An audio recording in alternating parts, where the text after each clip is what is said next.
ব্যাপার ভাই, ফুচকা দিতে দিতে বারবার গেটের দিকে তাকাচ্ছিস কেন? ওই এমনি। লেন লেন, হ্যাঁ আমরা সব বুঝি।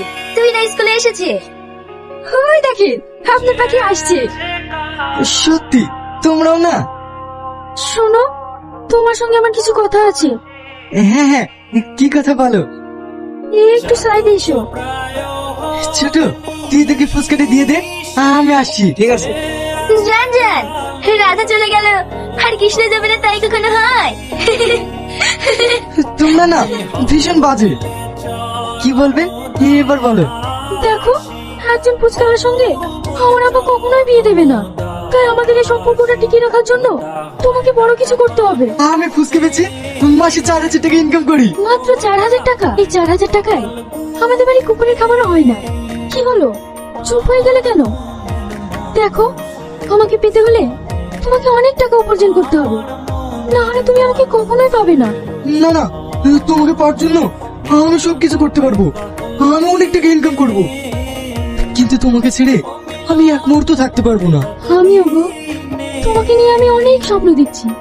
তাই সেই স্বপ্নটা ভেঙে যাওয়ার আগে আমি যেটা বললাম সেটা করো। তুমি যদি আমার পাশে থাকো, তোমার জন্য আমি সবকিছু করতে পারবো, কিন্তু কখনো যেন এই হাতটা ছেড়ে চলে যাও, নাহলে আমি নিঃস্ব হয়ে যাবো। হাই, আমি বাড়ি যাবো। হ্যাঁ হ্যাঁ আসি, তুমি ক্লাসে যাও।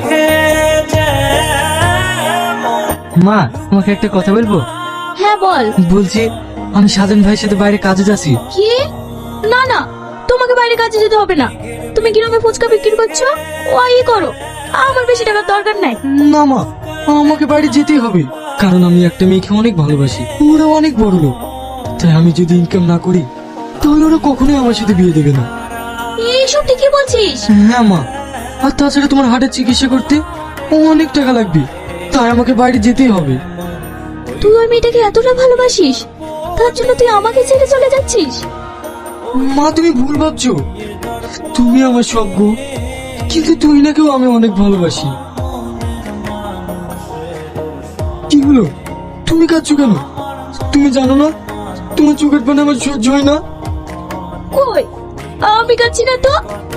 আমি শুধু এটাই ভাবছি, আমার ছেলে অনেক বড় হয়ে গেছে, অনেক বড়।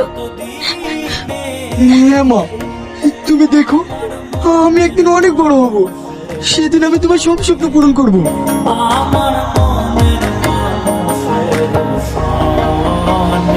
ঠিক আছে, তুই হাত মুখ ধুয়ে আয়, আমি তোর লেগে খাবার পাচ্ছি।